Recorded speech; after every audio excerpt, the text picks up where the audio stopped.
Buenos días, tardes, noche, donde quieran que estén, a toda nuestra audiencia, sobre todo saludos hasta San Diego, California, donde se encuentra nuestro radio escucha más fiel a este su podcast de El Pli y Jordi, nuestro radio escucha Félix. Pli, ¿quieres mandar algún saludo a Félix o a alguien más? No, en especial a Félix, otro gran saludo a Félix, nuestro más y fiel, ferviente radio escucha, podcast escucha, que ya estaba diciéndome a qué horas es en el siguiente podcast, qué pasó, por qué no cada 15 días. Y sí, una disculpa a todos nuestros, bueno, más bien a Félix, que se nos fue a hacer esta semana el podcast, pero también hay una muy buena razón, y es que aquí mi gran amigo Jordi ya es un famoso escritor, bueno, más bien fue a México para promocionar, digamos, o platicar sobre un libro que acaba de publicar como coautor con otras dos personas, ¿no, mi buen Jordi? Entonces también por eso no hicimos podcast ahora. Y pues, de hecho, pues cuéntanos, pues muchas felicidades por eso, promocionanos tu libro, ¿qué tal estuvo eso? Así es, mi querido Pli, aquí traje mi libro para compartirlo con todos nuestros amiguitos, amiguitas, amiguites de su podcast sobre urbanismo y biología. Este es mi libro Urban Planning en México. Lo escribí con el liderazgo del profesor Pablo Moncone de la Universidad de California en Los Ángeles. El profesor Pablo Moncone tuvo la iniciativa de hacer un grupo de estudiantes y profesores que se llama UCLA Ciudades, que se dedica a hacer investigación sobre planeación urbana en ciudades latinoamericanas. Mi otra coautora es Aurora Chavarría. Ella es una experta en usos de suelo y catastro, que catastro es el impuesto que se le cobra a quienes son propietarios de un pedazo de tierra, o sea, de una casa, departamento o de un terreno, para que le paguen impuestos al gobierno por ser propietarios. Entonces tiene teorías muy interesantes de cómo el catastro puede ayudar a financiar el desarrollo urbano más sustentable de las ciudades. Y en resumen, el libro trata sobre un análisis de cómo funciona la planeación urbana en México, si realmente funciona o no. Hacemos un repaso histórico de todos los acontecimientos de la planeación urbana y analizamos 4 ciudades que son Hermosillo, León, Morelia y Campeche. Si quieren, más al rato voy a hablar sobre cada uno de los casos. Pero ¿por qué no empezamos, Pli, hablando sobre la historia del urbanismo en México y después lo vamos a conectar con la biología para poder conectar nuestro tema de este podcast que nos une a Pli y a mí, que es la biología y el urbanismo? Entonces, ¿cómo este libro se conecta con la biología? Pues adelantando un poco, porque el urbanismo marca dónde se puede construir ciudad y dónde no. Y donde no es donde normalmente tenemos áreas protegidas con ecosistemas, con biodiversidad y con servicios ambientales que nos dan a los seres humanos y a todos los seres vivos que viven ahí, y que pues para que no se mueran los ecosistemas y para que sobrevivamos como especie humana, es importante proteger estas áreas naturales que nos proveen de servicios ambientales a la gente que vivimos en ciudades. Pero sí, muchas veces pasa que se destruyen estas áreas, y voy a dar más adelante unos ejemplos de cómo a veces se dan permisos chanchulle por debajo de la mesa para que grandes desarrolladoras hagan destruyan humedales, destruyan bosques para construir sus centros comerciales, hoteles, y demás. Pero bueno, empecemos, Pli, con un poco de historia del urbanismo en México. Uh, pues nos vamos 500 años atrás. México era pues un territorio en Mesoamérica, donde había ciudades prehispánicas. Se dice mucho que las ciudades prehispánicas, con toda razón, tenían más armonía con la naturaleza. De hecho, estaría muy interesante que un día hagamos un podcast sobre ciudades prehispánicas y su relación con los ecosistemas. Pero bueno, el libro pues no empieza ahí, a pesar de que sí reconocemos a los grupos indígenas del país.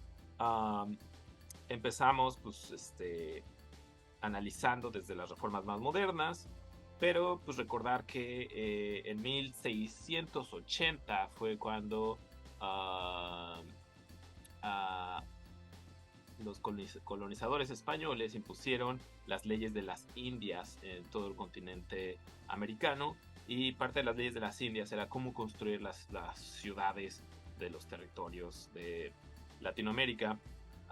Y por eso todas las ciudades, o gran parte de las ciudades mexicanas, pues tienen esta clásica traza de la plaza central con la catedral, con el palacio de gobierno, y las calles que desembocan, normalmente calles pues a escala humana, porque pues, en 1680 no existían los automóviles, y por eso nuestras ciudades coloniales pues, son más bonitas que lo horroroso que es el urbanismo moderno hoy en día, que se le dio espacio al coche.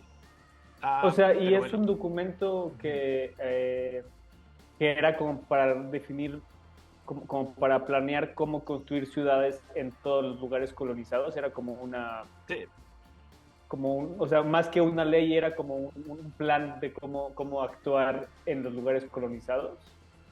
Tengo entendido que las leyes de las Indias no solo hablan de cómo construir las ciudades y cómo hacer planes urbanos en los lugares colonizados, sino también eran pues, todo lo que se quería imponer a la corona española a sus territorios colonizados, ¿no? O sea, Okay. prácticamente como una constitución o reglas pues, autoritarias de nosotros somos los colonizadores y nuestros territorios tienen que seguir todo esto. Claro. Y para poder cumplir con los mandatos de la corona española y estar al servicio de la colonización, ¿no? Entonces, pues también es importante reconocer, ¿no? la colonización y la importancia de decolonizar para que no estemos subyugados a un poder externo imperial, sino que tengamos nuestra autonomía, ¿no? Y el urbanismo pues también fue víctima de esto, de la colonización y de cómo pues obviamente las mejores partes de la ciudad eran para los españoles, después seguían los criollos, que eran los que de sangre española pero ya nacido en México, después los mestizos, hasta el final los indígenas, ¿no? O sea, políticas muy discriminatorias de cómo construir ciudad, donde los privilegios de los lugares, de los mejores lugares, los tenían los españoles. Pero bueno, hagamos un salto de 300 años, ¿no?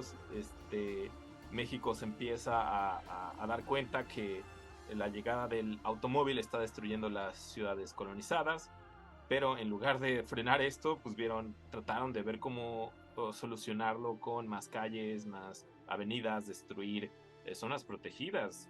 Se destruyeron para construir avenidas grandes, se destruyeron parques, se destruyó vivienda, y todo se puede ver cómo era la primera ley de asentamientos urbanos en México, que se escribió en 1976, cómo realmente no tiene conceptos de un urbanismo sustentable a escala humana, sino que más bien se pensaba que ya todo era moderno, el ser humano se enamoró del automóvil, y las ciudades modernas todos vamos a andar en coche, y hay que ver cómo darle espacio a la modernidad, y no importa que vivas lejos de todo, en coche vas a llegar rápido a todo, pero pues nunca se pensó en la sustentabilidad, nunca se pensó en que las ciudades iban a crecer y que todos tengamos coche, pues realmente iba a terminar en una catástrofe de estacionamientos por todos lados en lugar de vivienda, parques, oficinas, una catástrofe de destruir vivienda de los más pobres para hacer avenidas. Entonces pues se puede decir que se hizo un gran intento de ver cómo reorganizar las ciudades con la llegada del automóvil, pero con conceptos muy chafas, sin tomar en cuenta las proyecciones de cómo iba a crecer la población y de las consecuencias del excesivo uso del automóvil y las consecuencias de que dejar crecer las ciudades de una forma desordenada. Entonces, a pesar de que fue un buen intento, fue un fracaso la ley de asentamientos urbanos de 1976. Entonces no fue sino hasta el 2013, cuando, o sea, hace apenas 10 años, cuando a nivel federal ya nos empezamos a preguntar en México cómo le hacemos para construir ciudades más sustentables. Y esto gracias a un impulso de la sociedad civil. De hecho, yo fui parte de esto cuando estuve en el Instituto de Políticas para el Desarrollo del Transporte, el ITDP en México, y otros grupos activistas, hacíamos peticiones, exigencias al gobierno federal de que se tiene que tomar en cuenta el urbanismo sustentable en las políticas federales, porque pues tal vez existía como una gran reforma agraria, pero recordar que desde 1970 pues México ya no es un país agrario, se convirtió en un país urbano. Desde 1970 la mayoría de los mexicanos ahora vivimos en ciudades, y ese número va creciendo y creciendo hasta que hoy en día está alrededor del 80% de los mexicanos que vivimos en ciudades y no en el campo, y no teníamos una ley que nos ampare para tener un poco de orden en nuestro entorno, ¿no? Porque al final de cuentas creo que los urbanistas y los biólogos tenemos algo en común, que es preguntarnos esta pregunta existencial de qué fregados hacemos aquí, ¿no? O sea, ¿por qué vivo aquí? ¿Por qué la banqueta está rota? ¿Por qué no hay espacios públicos? Eh, ¿Por qué la renta es tan cara? ¿No? Y de parte de los biólogos es ¿por qué no hay árboles? ¿Por qué no hay pájaros? ¿Por qué no se protegen estas áreas en la ciudad? ¿Por qué no se protegen los ecosistemas y podemos vivir en armonía? ¿No? Los seres humanos nos convertimos más en un parásito en lugar de ser parte del ecosistema. Entonces es importante el desarrollo y la planeación urbana para ver cómo los seres humanos podemos integrarnos al ecosistema en lugar de ser un parásito y destruir nuestro ecosistema como lo hemos hecho en las últimas décadas. Entonces, exigir al gobierno federal esto, y no fue hasta hace apenas 10 años que en el 2013 por primera vez el gobierno federal dice, bueno, vamos a crear una secretaría que se llame Secretaría de Desarrollo Agrario, Territorial y Urbano, y se crea la SEDATU. Por fin ya la palabra urbanismo está en la secretaría a nivel federal. Esto hace 10 años. Entonces, ¿qué ha pasado 10 años para acá? Otra reforma importante fue la del 2014, que se aprueba la reforma política electoral, en donde los presidentes municipales ya se pueden reelegir. Y esto es importante porque cuando hay un plan urbano, después se cambia de presidente municipal porque no hay reelección y no se le da seguimiento al plan urbano. Entonces, a que haya reelección, como está pasando ahora, ya se permite que haya más seguimiento a los planes urbanos. Que más adelante voy a hablar de por qué se debe de separar la política y los partidos de los planes urbanos y qué mecanismos hay para que se logre eso, pero sí ayuda a que un mismo presidente municipal se pueda elegir para dar continuidad. Nos vamos a 2016, cuando ya se actualiza la ley, que ahora es la Ley General de Asentamientos Humanos, Ordenamiento Territorial y Desarrollo Urbano. Se vota y se aprueba en 2016 y por fin ya una ley general, que los que no sepan de derecho, cuando se dice ley general, que es lo mismo que una ley federal que rige a todo el país y todo el país la tiene que seguir. Entonces esta ley general, entre muchas cosas, pues ya menciona por fin el urbanismo sustentable, que usos de suelo mixto, que es donde pues ya vivo cerca de la tiendita, vivo cerca de mi oficina, vivo cerca de un parque, de mis actividades, ¿no? Ya no tengo que, porque si no es uso de suelo mixto, esta gran división de los usos de suelo hace que vivamos lejos de los centros de empleo y que nuestros trayectos sean horrorosos. Y habla de otras cosas como hacer la ciudad más compacta, más densa, para que no sea expandida y desordenada. Por primera vez se menciona al peatón, al ciclista, al transporte público en el artículo 71 de esta ley. Y algo importante de esta ley es el artículo transitorio quinto, que mandata que todas las poblaciones de más de 100,000 habitantes en México tienen que volver a redactar y actualizar su sistema de planeación, entre ellos sus planes de desarrollo urbano. Entonces, lo que hicimos en el libro es decir, bueno, ya existe esta ley que se hizo en 2016, pues vamos a ver cómo le están haciendo los municipios, sobre todo casos interesantes como Hermosillo, León, Morelia y Campeche. Y para finalizar con esta línea de tiempo, Hace poco, en 2021, se lanza el programa de mejoramiento urbano por parte de esta Secretaría, la SEDATU, para apoyar con recursos federales a zonas marginadas de ciudades en México a que tengan espacios públicos de calidad, ¿no? Y ya hemos hablado en este podcast de la importancia de los espacios públicos, que no son como centros comerciales, que podamos ir sin pagar ningún costo, que podamos ir a recrearnos, estar en contacto con la naturaleza, hacer ejercicio, deporte, hacer amiguitos, hacer tejido social, a participar en actividades ciudadanas. Entonces, ahí la importancia de los espacios públicos y de este programa de mejoramiento urbano que le pusieron como marketing Mi México Late. Entonces, si googlean ahí Mi México Late, hay muchos videos de lo que ha hecho el gobierno federal para mejorar espacios públicos. Y finalmente en 2022 la SEDATU publica el Sistema de Información Territorial Urbana. Muy importante porque lo que no se mide no se puede mejorar. Entonces es muy importante que exista a nivel federal un sistema de indicadores y de datos abiertos a la población donde podamos ir viendo si ha servido de algo estas políticas, si ha mejorado la calidad del aire, si ha mejorado la calidad del transporte, del agua, etcétera, etcétera, ¿no? Todos estos indicadores para ver si la planeación urbana va sirviendo o no, o si se tiene que ajustar algo, o si se tiene que motivar o presionar o regañar a algún municipio que no está siguiendo algo para mejorar la calidad de vida de sus ciudadanos. Ok, entonces hasta ahí alguna pregunta, Pli, o ya me voy a cada uno de los casos de estudio. No, pues muchas gracias por eso, Jordi. No, justo ahora me encantaría que te fueras a los casos de estudio que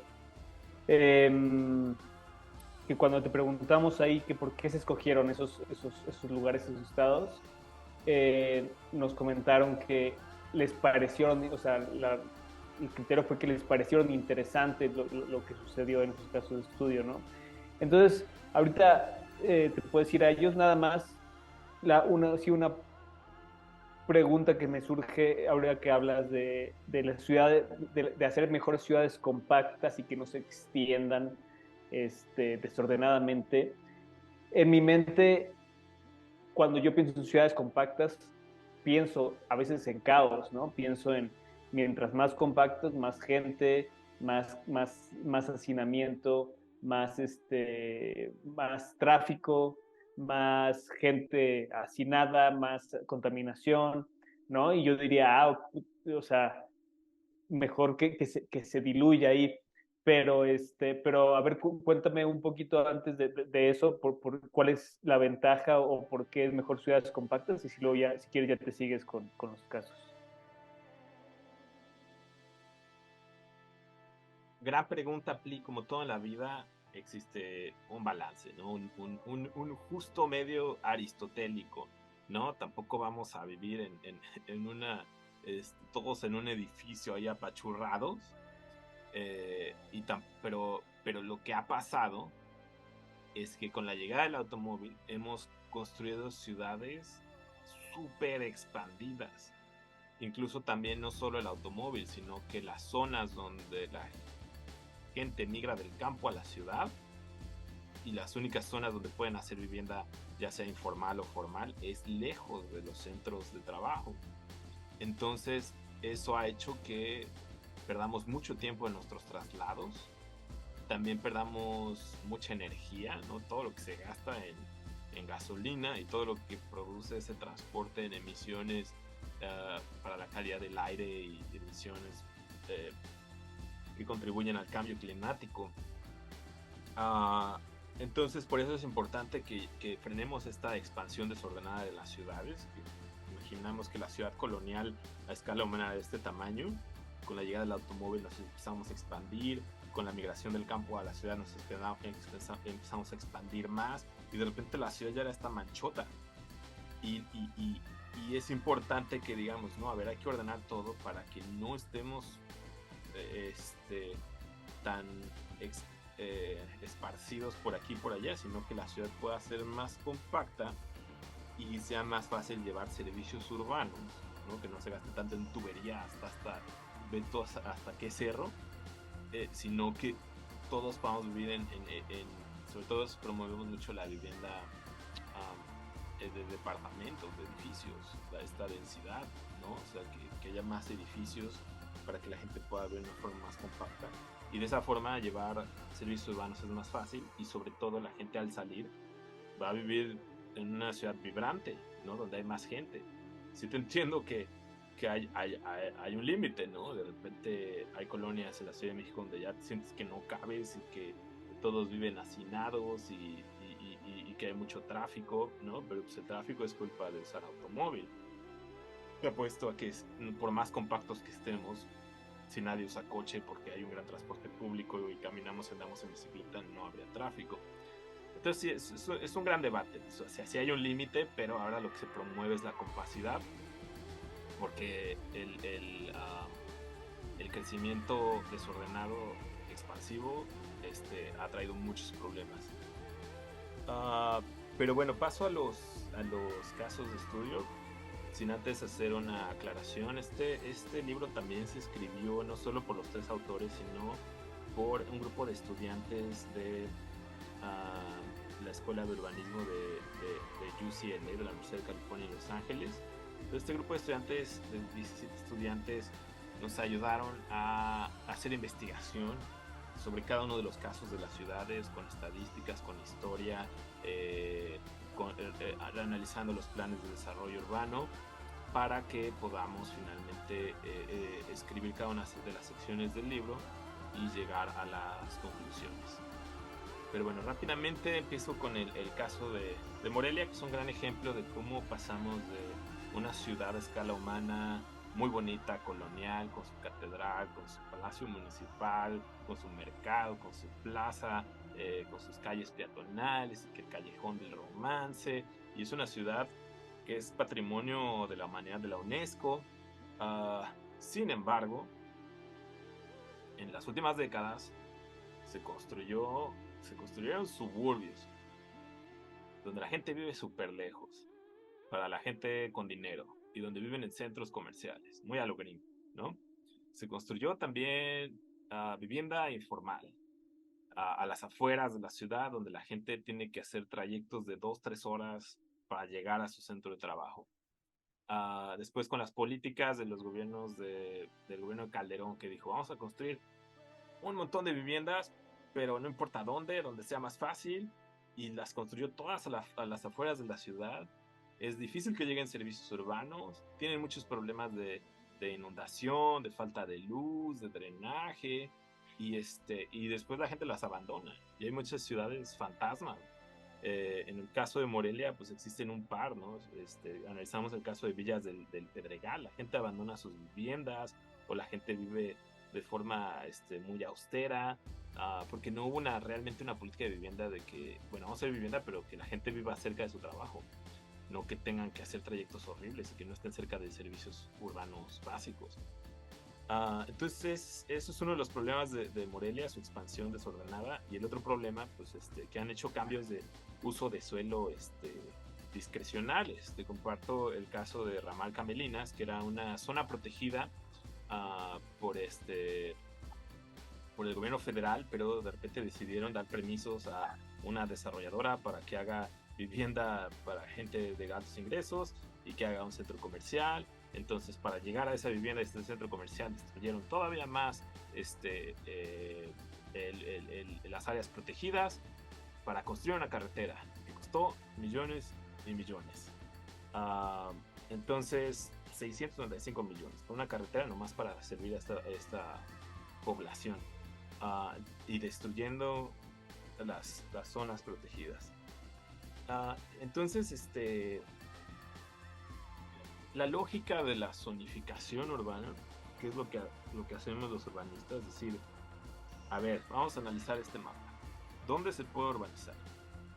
Ok, ¿dónde no se puede urbanizar? Para proteger áreas naturales protegidas, para proteger al ecosistema, para que esos servicios ambientales nos sirvan a los humanos, o también porque son áreas de riesgo, donde se pueden inundar, donde puede haber terremotos, donde hay barrancos. Entonces ahí no se puede urbanizar, porque es un gran problema, ¿no? Y otra cosa que hacemos los urbanistas es como, bueno, ¿dónde hacemos la zona industrial? Porque las zonas industriales traen muchos contaminantes, y decir, bueno, va a estar allá, y la zona residencial va a estar lejos para que no, los contaminantes no lleguen a la población. Es la lógica de la zonificación. Sin embargo, pues vemos que en muchos casos no se respetan, que en muchos casos el poder económico inmobiliario de las desarrolladoras, uh, pues simplemente se saltan estas reglas técnicas para hacer el negocio. Y eso no solo pasa en Morelia, también en el caso de León está el caso de City Center, que es un proyecto que se hizo en un humedal, en el humedal de los Cárcamos, ¿no? Tú como biólogo vas a saber pues, la importancia de tener un humedal en la ciudad, pero no, se destruyó y se está construyendo un proyecto de 2 billones de pesos con 183 apartamentos, varios de ellos de lujo, 14 pisos de oficinas, un centro comercial con 420 cuartos de hotel. Hubo, pues sí, tanto en el caso de Morelia como en el de León, grupos activistas en contra de que se hiciera esto, pero siempre el poder económico, no siempre, pero pues, en la mayoría de los casos termina ganando, a pesar del esfuerzo digno de los activistas, ¿no? Ha habido casos donde los activistas han logrado detener proyectos, creo que es el caso de, ¿cómo se llamaba? Guriquita, no me acuerdo cómo se llama, pero sí, donde se hizo hasta festivales de rock para salvar una zona ambiental, de que no tuviera desarrollos. Wiriquita creo que se llamaba. Y sí ha habido casos que los activistas han ganado, pero en este caso no, en ninguno de los dos, y es la mayoría de los casos donde los desarrolladores siempre salen con la suya. Entonces, antes de seguir hablando también hay cosas buenas de estas ciudades. No sé si hablamos de la importancia de proteger estas zonas ambientales y tu punto de vista como biólogo, ¿no? O sea, yo como urbanista digo, bueno, es importante protegerlas, pero tú sabrás más por qué es importante protegerlas y que nadie construya vivienda o hoteles o oficinas, lo que sea en esta zona. Pues las áreas naturales protegidas, pues que también se han establecido desde ya hace tiempo, tienen bastantes funciones. Digo, definitivamente la más fácil de ver, la más o la principal razón por la que se establecen tiene que ver con la protección y conservación de los recursos naturales o de importancia especial, como flora y fauna que se encuentren catalogados en algún estatus de riesgo. Pueden ser amenazadas, pueden ser especies raras, especies endémicas o peligro de extinción. O también es para proteger ciertos tipos de ecosistemas representativos a nivel local, regional o nivel de país, ¿no? Y bueno, sabemos que en México tenemos una gran cantidad de ecosistemas y somos uno de los 5 países más megadiversos en cuanto a flora y fauna en todo el mundo. Entonces México somos el segundo país o primero, no, segundo creo que en cactáceas de biodiversidad, en reptiles somos el tercero, o sea, tenemos una biodiversidad increíble en México. Tal vez no ganamos muchas medallas en otras cosas, pero en biodiversidad tenemos mucho que presumir, por así decirlo. Entonces, pues también yo creo que tenemos mucho que proteger. Además de esta cuestión importante de proteger pues a flora y fauna que hay en estos lugares, y muy importante que necesitan cierta cantidad de extensión para cumplir sus funciones. Por ejemplo, el jaguar es un ejemplo de cómo, por ejemplo, no puedes decir, ok, voy a mantener una población de jaguares porque voy a dejar un bosque o una selva de 5 kilómetros cuadrados. El jaguar se sabe que en su día a día y para cazar y para mantenerse se desplaza, ahorita no recuerdo el dato, pero muchísimos kilómetros. Entonces, a la hora de hacer planes de conservación del jaguar, que sí hay mucha gente luchando por eso, muchos biólogos y demás, se toma en cuenta el área de extensión para que tal animal haga bien sus funciones, porque si no, no, estoy dejándole ahí 3 kilómetros, pues no va a funcionar, ¿no? O sea, no va a tener que cazar, no va a tener que comer, o no va a ser tal, dependiendo del animal o la planta o el hongo, no va a poder cumplir sus funciones. Y por eso se hacen algunos muy importantes pasos de fauna. Porque una de las cosas que pasa es que cada vez que se construye una carretera o una calle o lo que sea, se corta literalmente a la mitad se corta el territorio de los animales que están ahí. Y, y, y es muy común ver una cantidad de animales atropellados en estos lugares, porque pues no es natural para los animales, o sea, no es algo que está fuera de su conocimiento y es como un río mortal, por así decirlo, ¿no? O sea, sí se puede ver una gran cantidad. A mí me ha tocado estar en algunos estudios de impacto ambiental en carreteras ahí en Puerto Vallarta, y era de estar buscando los animales en la carretera y te encuentras justo hasta animales en peligro de extinción atropellados en carreteras, ocelotes, serpientes de todo tipo, mapaches, porque pues bueno, entonces por eso sirven los pasos de fauna que intenta, pero también se tiene que ser, igual que la planeación urbana, se tiene que hacer una planeación para saber dónde se van a usar los pasos estos animales y dónde es el mejor lugar, porque luego puedes ponerlos en lugares que ni los van a usar, y por eso también está toda esta planeación que hacen los biólogos que se dedican a esto, a estudios de impacto ambiental, a planeación, a ordenamiento ecológico, ordenamiento ambiental.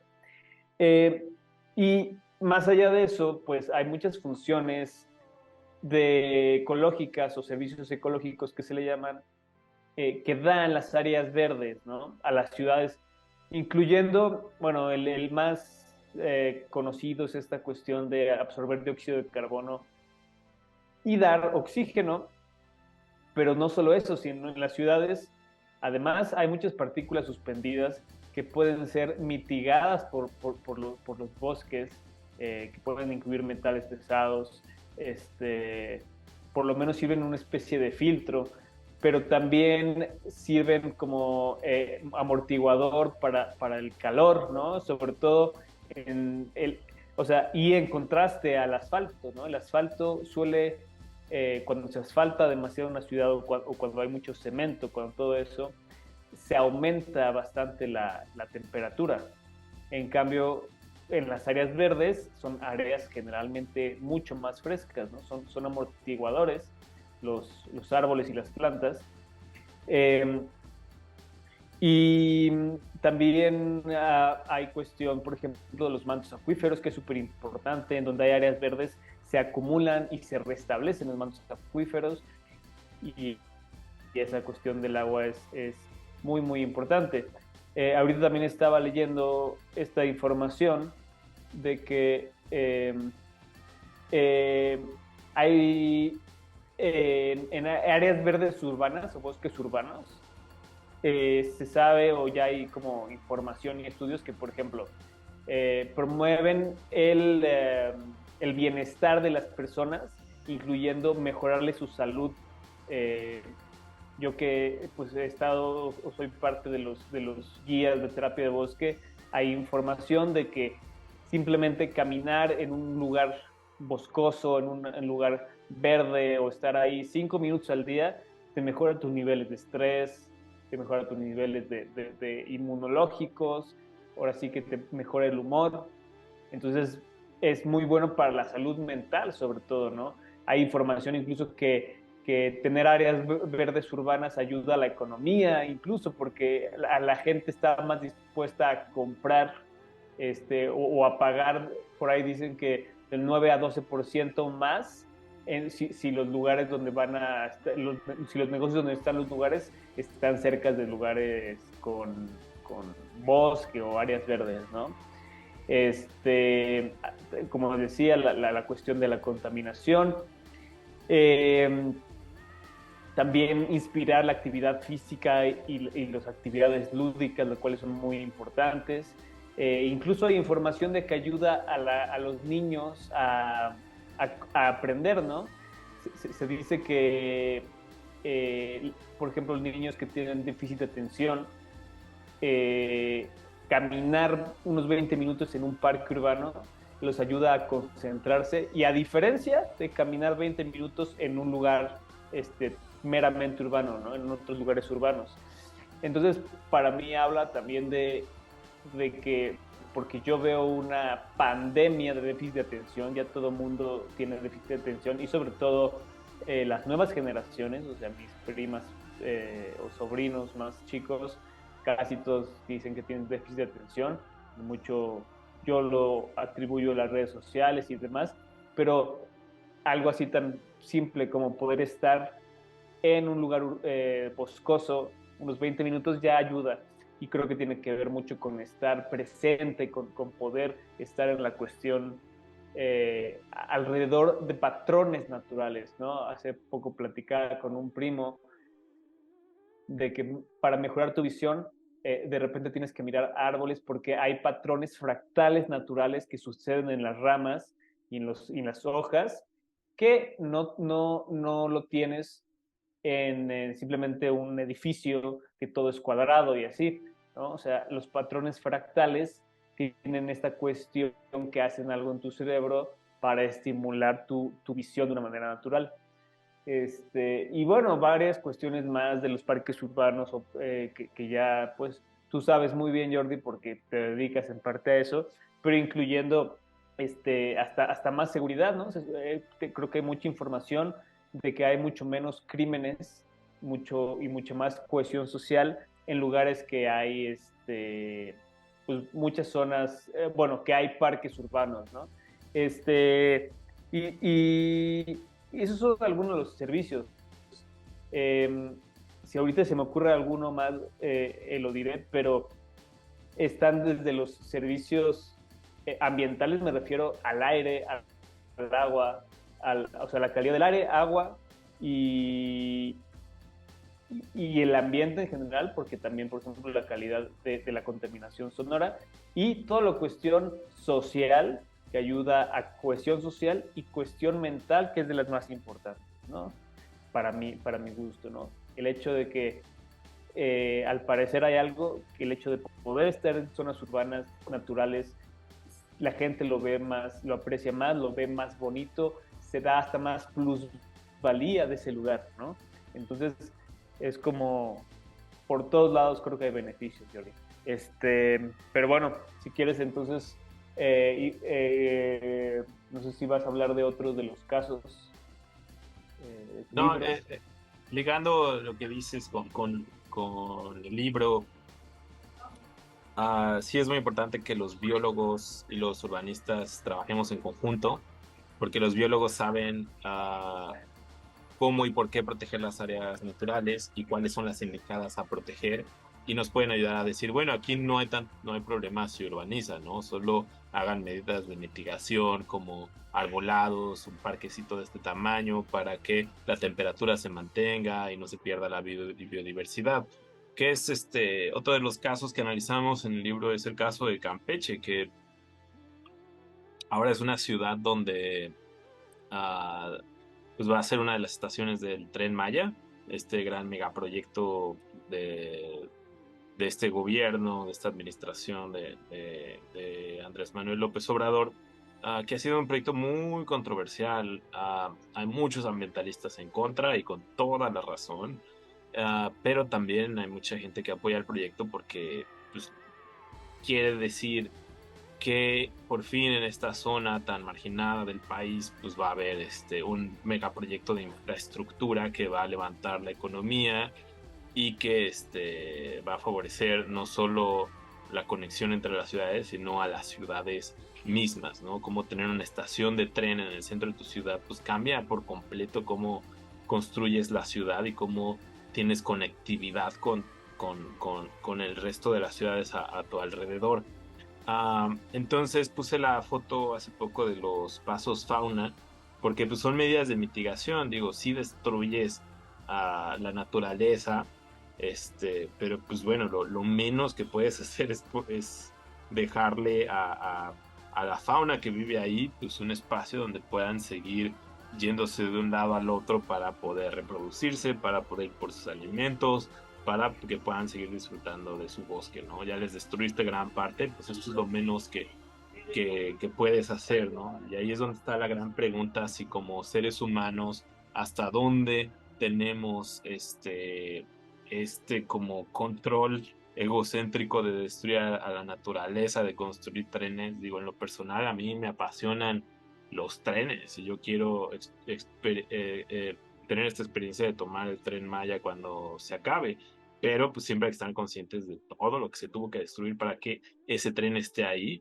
cómo se mitigó la destrucción de la naturaleza y pues que al final y al cabo pues valió la pena no construir este proyecto.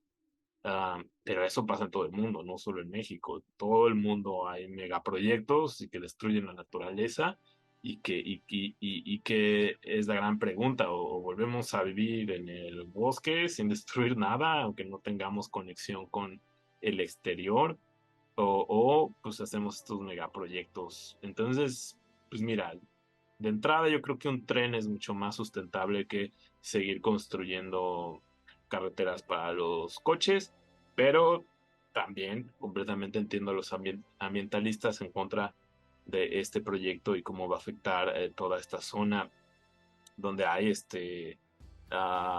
selva y muchas zonas que deberían de ser protegidas y que el tren las está destruyendo. Pero bueno, eso del caso de Campeche que destruimos, ¿cómo podría ser el impacto a la ciudad de Campeche este proyecto?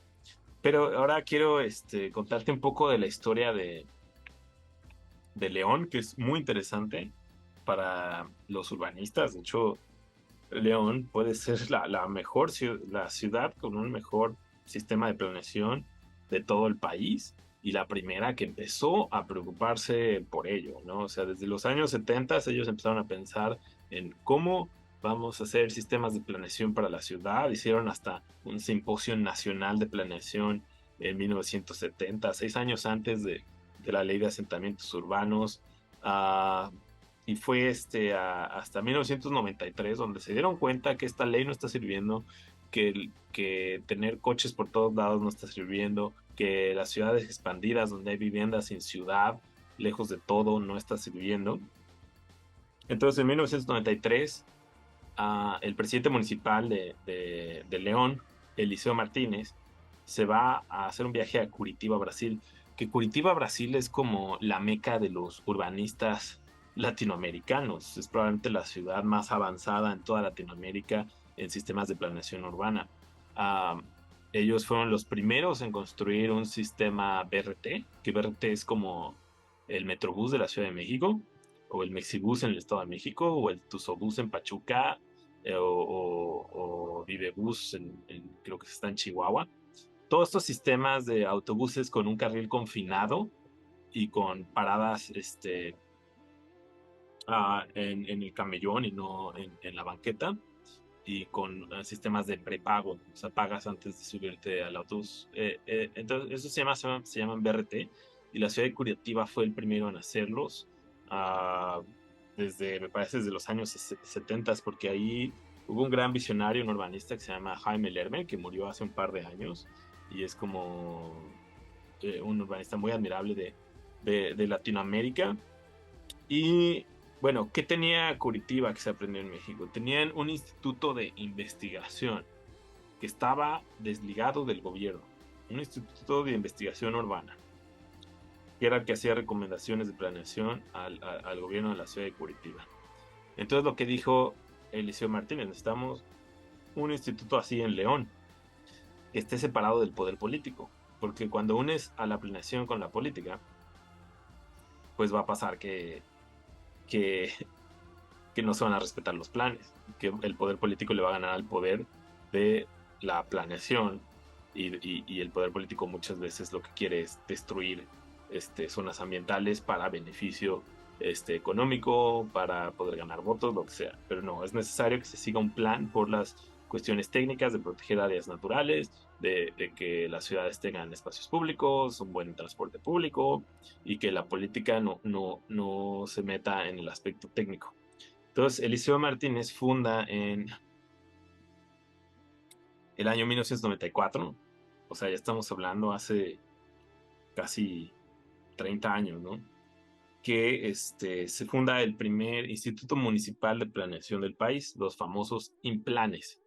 Entonces, un INPLAN lo que hace es ser un organismo descentralizado, así como existen varios, como el INE o Transparencia o incluso universidades públicas como la UNAM, que son desconcentrados, autónomos, descentralizados del gobierno, para que el gobierno no se meta y que puedan servir a la ciudadanía sin intereses políticos.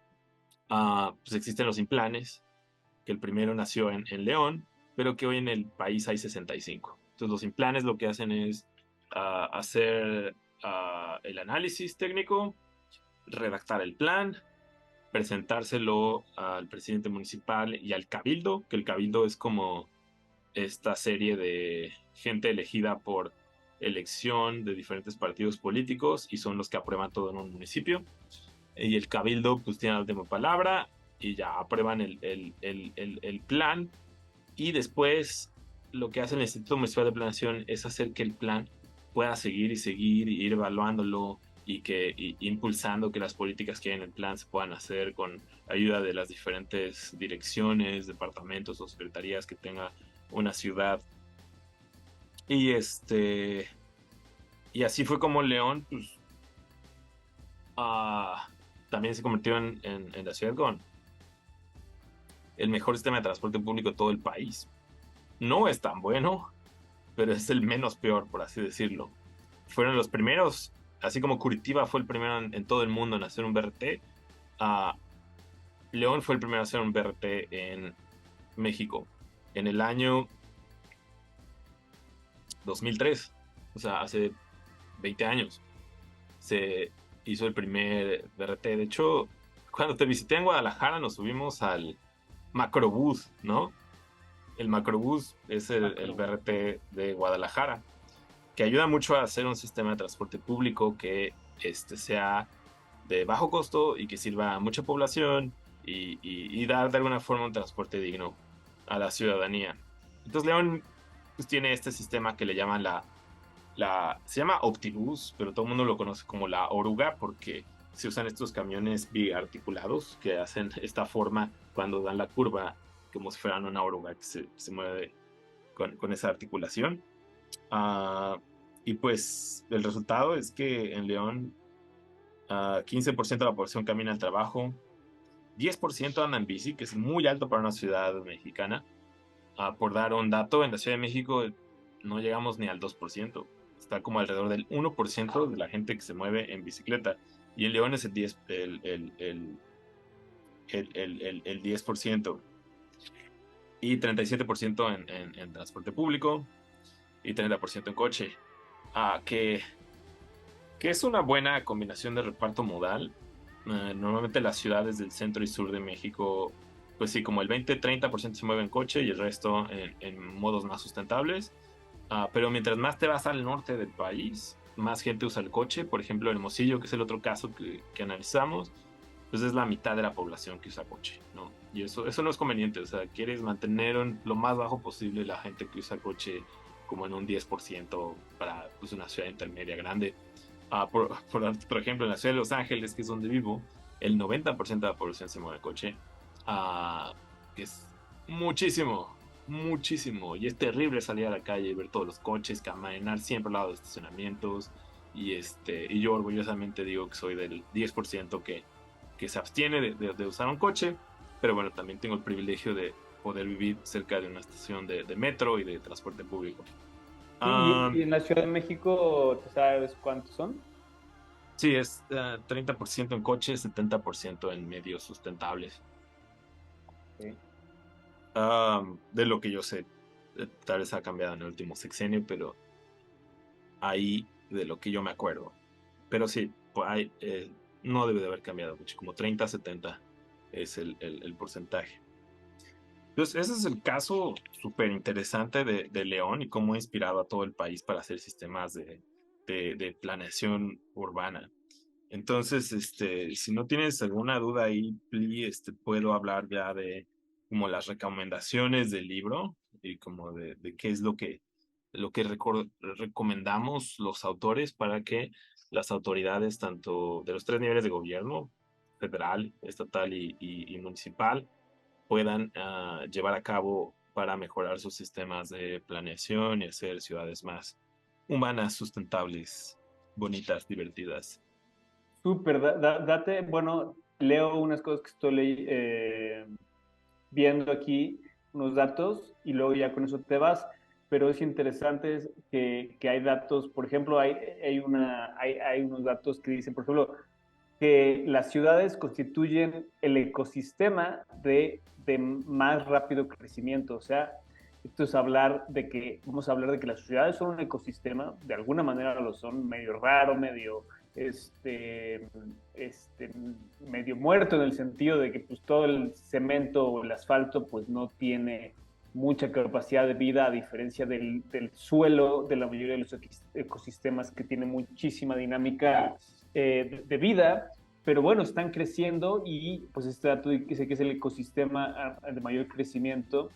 Se dice que entre el 2000 y el 2030 la urbanización va a consumir 290,000 kilómetros de hábitat natural, particularmente, interesantemente, en los trópicos, en los bosques tropicales y templados, sobre todo de África y Asia. Entonces, al parecer, África bueno, Asia sí se sabe que está creciendo mucho también, ¿no? Ahora que fuimos, sobre todo he visto que Asia, ¿cómo se llama? El sudeste asiático se ve que está teniendo mucho crecimiento, pero algo que no tengo mucha información, pero que seguro están pasando cosas, es en África y al parecer también está habiendo mucho crecimiento ahí, tú sabrás. Dicen que también que pues son centros de consumo y producción, representan las ciudades alrededor del 60 y el 80% del consumo de energía, y el 75% de los consumos de recursos naturales, y el 70% de las emisiones antropogénicas de dióxido de carbono, ¿no? Y pues cada vez hay más gente viviendo en las ciudades, ¿no? Cada vez es más centralizado. Entonces, pues sí, son unos bichos muy raros las ciudades y con ello se desplaza las áreas naturales y con ello, pues trae una serie de consecuencias, no solo para las áreas naturales, sino para la misma salud de los humanos, ¿no? Y por eso pues hay que hacer bien las cosas porque el punto es a quién le conviene. A veces le conviene más al sistema que crezcan las ciudades y no tanto al individuo o a las familias o a otras cosas. Entonces, pues aquí lo que advocamos es por empoderarnos todos, ¿no? Por vivir más sanos y más saludables y tener la información y las herramientas y pedir lo que queremos, calidad de vida, ¿no, Jordi? Entonces, pues con eso, si quieres, vete a las recomendaciones tan bellas de tu libro. Gracias, Pli, por los datos. Y sí, o sea, pues tienes toda razón. Algo que los urbanistas prometemos no decir en nuestras presentaciones es el clásico dato de eh, hoy en día más del 50% de la población mundial vive en ciudades y en el 2070 va a ser el 70% de la población mundial que vive en ciudades, ¿no? Eso es como un cliché de los urbanistas que pues, todo el mundo se lo sabe y pues que es cierto y que sí nos hace reflexionar. Pero lo que tú comentas es muy interesante porque sí, Asia y África uh, son las que mayor crecimiento están teniendo en no solo toda la gente que se muda del campo a la ciudad, porque en las ciudades donde hay oportunidades, ya sea porque se descuida el campo o porque simplemente en las ciudades donde pues, es donde hay dinero y donde la gente puede ir a tener una movilidad socioeconómica. Ah, por eso hay tantas favelas, ¿no? Hay un libro muy interesante um, de Edward Glaeser que se llama El triunfo de las ciudades. Hay que leerlo con criterio porque es muy interesante, pero hay cosas que tal vez no estoy de acuerdo. Después lo podemos analizar, pero algo interesante que dice es que pues, las favelas y toda esta vivienda informal existen porque la ciudad es un éxito. ¿Por qué se muda toda esa gente del campo y prefiere vivir en lugares marginados, hacinados, sin servicios públicos, pues porque viven en esos lugares, pues sí, de baja calidad de vida, pero pues pueden ir a un lugar donde empiezan a hacer dinero, donde hay economía y donde pueden alimentar a su familia, lo que en el campo era más difícil. Entonces, no quiere decir que fracasan las ciudades porque existe más población, sino quiere decir que las ciudades atraen a mucha población y que los gobiernos no se preparen para recibir esta población es un problema porque empieza a haber asentamientos informales y favelas y barrios marginados donde no hay orden y donde hay crimen, ¿no? O sea, como en la película de Ciudad de Dios, ¿no? De estos brasileños que viven en favelas y matan y roban, ¿no? Entonces, pues todo eso se debe a eso, a que no se prepararon las ciudades para recibir a población y darles un lugar digno donde vivir y que puedan ir dignamente a un empleo y alimentar a sus familias y tener oportunidades. Y lo que decías, pues sí, Asia y África son las que más están creciendo en este momento y van a ser casos muy interesantes sobre el urbanismo del futuro y cómo pues, pueden aprender de lo que pasa en el mundo para prepararse a recibir toda la población que viene en camino. Ah, vámonos a las recomendaciones, que Zoom ya nos está corriendo, nos quedan 10 minutos. Ah, la primera Vamos a recomendación del hacer libro, como el top de la corriente o algo así. Recomendación número 1. Traquetán. Catán, paz, seguir el plan. ¿A qué nos referimos con seguir el plan? Pues que lo que dicta el plan, mira, te voy a poner una diapositiva de lo que es del lado izquierdo vemos la zonificación primaria de Morelia. ¿Qué quiere decir esto? Que es donde se dice dónde se puede urbanizar, dónde no se puede urbanizar. Eso es la zonificación primaria. Entonces vemos que las áreas amarillas son donde ya está urbanizado, las áreas verdes son las áreas protegidas y las áreas rojas son áreas donde se ha urbanizado, donde no se debe de urbanizar. Entonces esto lo analizamos en el libro, porque pues Morelia en este caso no está siguiendo el plan. Todos estos puntitos rojos es como, ¿por qué urbanizaste donde son áreas protegidas?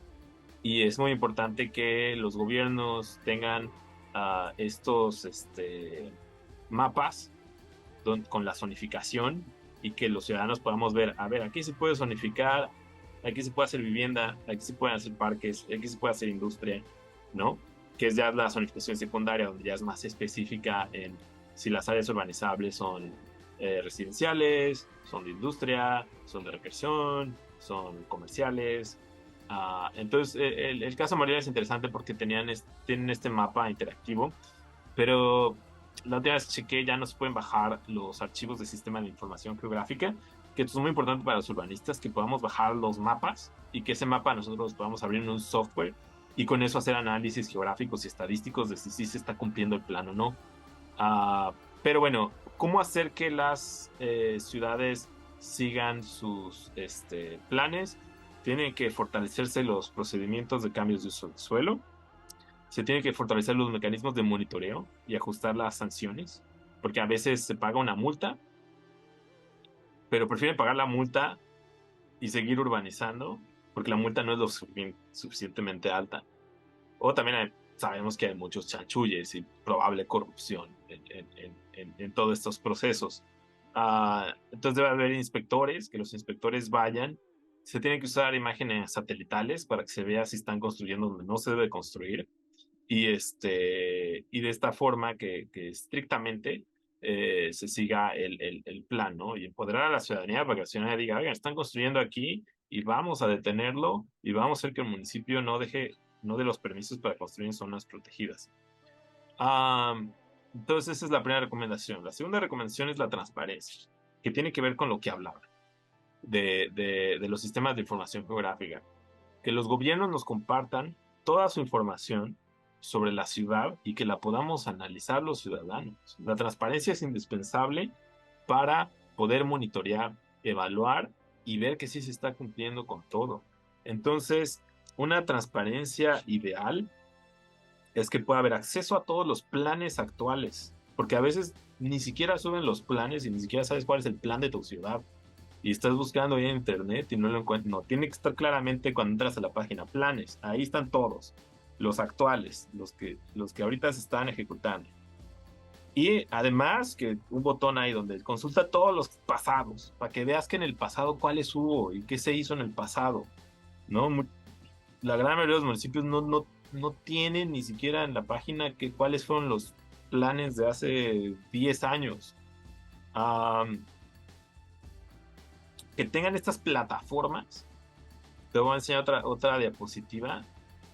Este es sobre la plataforma de la Ciudad de México.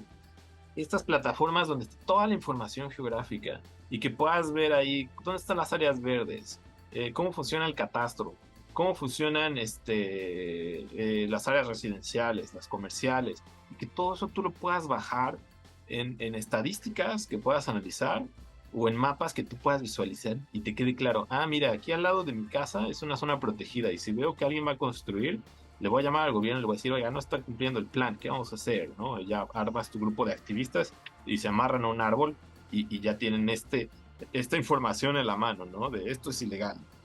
Pero muchas veces los gobiernos hacen todo oscuro para que puedan hacer lo que quieran de forma discrecional. Entonces es muy importante que estos datos sean interoperables, o sea, que la ciudadanía pueda jugar con ellos y que no solo sean como PDFs o páginas web donde no puedes descargar nada, ¿no?